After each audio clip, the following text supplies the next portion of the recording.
Hey, what's up everybody? It's Joe from Gadget, and in today's video, I'm going to talk about pad swapping the Sennheiser HDB 630. There's a lot of variability when it comes to pad swaps, but I am pleased to say that the same exact pad meant for the Sennheiser Momentum 4 will work on the new HDB 630. They use the exact same mounting. Just to be clear, this video is only about pad swapping this headphone. So if you want the full review on the HDB 630, I will have a link in the description below to take you there. Otherwise, we're just going to focus on everything that these do. And these being the Wicked Cushion FreeZe pad, which comes in a few varieties of designs and ultimately a pretty low price of under $30, regardless of which pad you pick. I will have links in the description below to make it easier to find these pads to purchase it for yourself. Obviously, purchase it wherever you like. However, if you purchase through Wicked Cushions directly and use my link, you will save some money. So take a look on the link for that, as well as generic Amazon affiliate links if you'd prefer to order through Amazon for shipping time and availability, whatever the reason may be. So why consider switching to Wicked Cushion FreeZe pads? Well, pad swapping in general, regardless of what model you have, will pretty much always change the sound quality. There's even a little bit of variance if you buy the exact same pad twice, because the volume and material changes, pad density, all of these things have an impact on sound.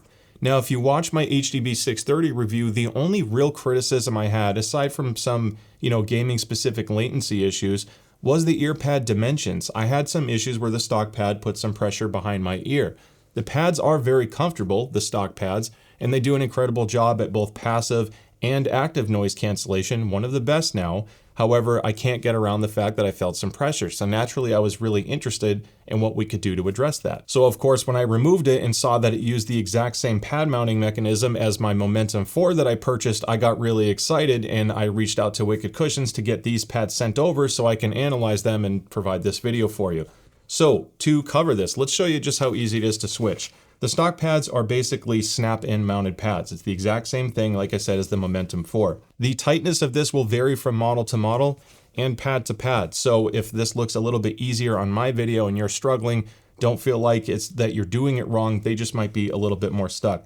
I found that they tend to release a little bit easier by pulling from the bottom. There is a little bit of a lip you can feel, but basically I can just pull and remove that, and you can see that wonderful angled baffle, which we will discuss what that does to sound soon.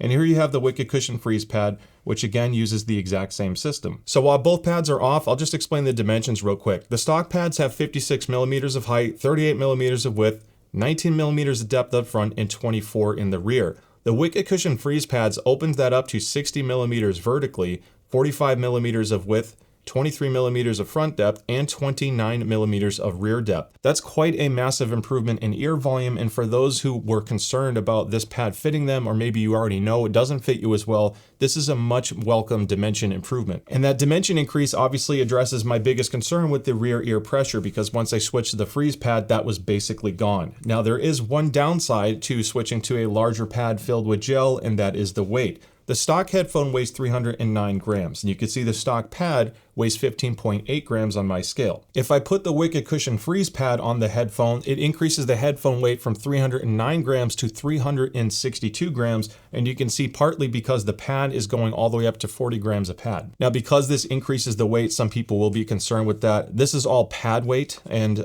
because these pads are larger and very plush and compliant thanks to the memory foam and gel, I don't really think it feels any less comfortable or unwearable, if you will, because of the weight.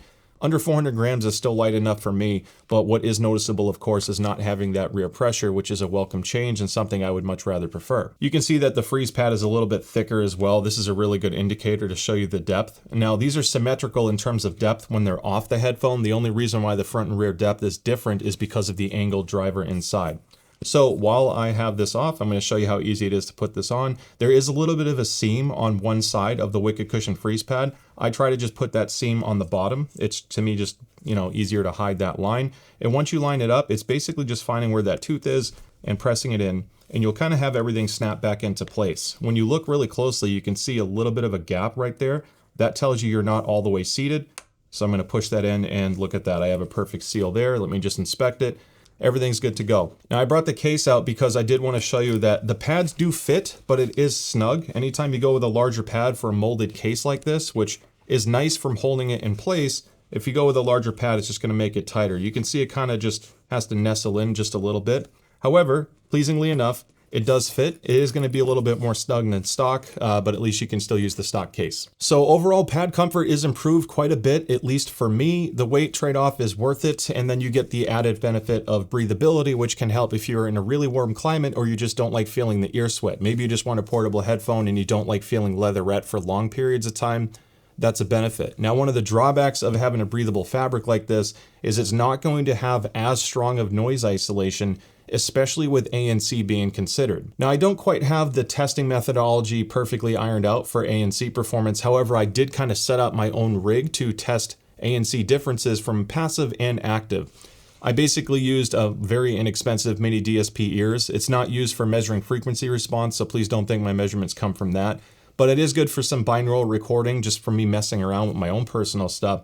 So what I did was I calibrated the mini DSP ears to white noise in the room. I used 2 SVS speakers, near field speaker setup, if you will, at my desk, and I put the microphone in between the mini DSP ears and calibrated it until the line level was set to match. And I basically did everything with a 75 decibel white noise tone. Once that was all calibrated, I put this headphone on the rig and I measured the difference of passive noise isolation. So ANC was turned off, I just put it on and I measured what kind of white noise I could hear. Then I enabled ANC and I measured the decibel level then. From there, I switched to the Wicked Cushion FreeZe pad, measured the passive noise isolation, and of course, active noise cancellation. The results were kind of interesting because the passive noise isolation was comparable to stock. In real world, when I put it on, I do feel like the stock pad is just slightly better, but that's only if you have a perfect seal. The Wicked Cushion FreeZe pad was more consistent because it's larger and more compliant. If you're moving around, opening your mouth, you have glasses, etc., you might actually get slightly better noise isolation with the FreeZe pad. It's really close. There is a greater difference, of course, when we switch to the active noise cancellation mode, and it is noticeable when you do wear it. If you're trying to block out the most amount of fan noise from an HVAC system, planes, etc., there's no getting around. The stock pad do perform a little bit better, both on my head and what I measured. Of course, I had some curiosity on how the Bose Quiet Comfort Ultra Gen 2 measured in terms of white noise ANC performance, and it was a little bit better than even the stock pad configuration of the HDB 630. Both of them are excellent. I just want to be clear, but at least that confirmed kind of what I was hearing in real world testing as well. So aside from comfort and noise isolation performance, the other big thing is sound quality. And I want to start by saying this. The HDB 630 has quite a bit of positional variance in terms of sound quality. So what happens with this headphone is if you push it further back on your head, you have more ear gain. So like the upper mids and low treble comes in stronger, and if I push it forward, it makes the headphones sound a little bit darker. Not as noticeable with a pad that barely fits around my ear because it really forces it in kind of a specific spot. When you go with a headphone pad swap that's 25% wider, you have the ability to wiggle it more because your ears have that much more room to breathe. However, that also increases the amount of variability for your sound profile. So I'm going to show you the frequency response measurements, but I want to keep that in mind because if you're wearing it slightly differently, it might not always match up to what my measurements are. Now, when I put this on my rig with the Wicked Cushion FreeZe pad, I didn't measure it all the way back and all the way forward because it's kind of an unrealistic placement. I did take it off and put it on the rig multiple times and averaged those seatings to get this frequency response measurement. And when you look at the frequency response, there is a little bit of bass roll-off subjective to the overall bass lift, partly because of the thicker pads. It's kind of amplified a little bit in the 45 hertz area, but and that carries all the way through into the mid bass. So it will sound slightly thicker and boomier. I also noticed the bass isn't quite as tight as the stock pad. The stock pads have a little bit better dynamics, but it's not too bad. It's pretty comparable. That's just a subtle change that I heard. The biggest difference I observed though is the voicing. There is a slightly bigger recess at 1900 hertz and more emphasis at 2700 hertz and around that area. I'm not saying that frequency solely, just the general curve as you can see here. It does impact the vocal performance to an extent. There is a tonality shift that makes vocals sound just a tad bit thinner and more pinched sounding. It can come across a little bit shouty or over or more forward than what the stock pads are. The stock pads definitely have a more relaxed, natural timbre to them. But conversely, when you go to the Wicked Cushion FreeZe pad, there is a little bit more treble emphasis as a whole. So if you found the stock pad to sound too congested and dark, the Wicked Cushion FreeZe pad fills some of those gaps quite a bit.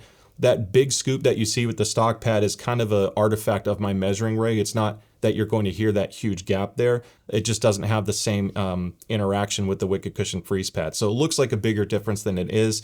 And when you're wearing it, the treble overall is just a little bit more sparkly on the Wicked Cushion FreeZe pad, but it's not painfully so. And because the HDB has parametric EQ on board, which is a massive selling point, that was a big part of the hype, you can customize the sound quite a bit to your liking.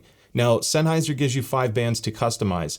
I wanted to closely match the stock sound signature as much as possible, using only 4 bands because I wanted to leave a band for you to kind of fine tune the sound profile further. Maybe you wanted a little bit less bass or more, or maybe you wanted more or less treble or some other change in the voicing. So with 4 bands only of adjustment, I remeasured it, and as you can see, I can get the frequency response to be extremely similar to stock, so you're not giving up all of the voicing that made you fall in love with the HDB 630 potentially. So I thought I got the sound quality close enough to an ideal sound signature for me, even without having to use the 5th band. And although I do prefer slightly better noise isolation and ANC performance on a plane, this is still very good even with the Wicked Cushion FreeZe pad. And of course, you can always switch back to the stock pad if you want even more. Ultimately, the point of this video was just to give you a quick update on what you can do with the HDB 630, because if you're spending $500 on a headphone like this and comfort was a concern, or you just wanted a little bit more breathability sometimes, a sub $30 accessory upgrade to also customize the looks as well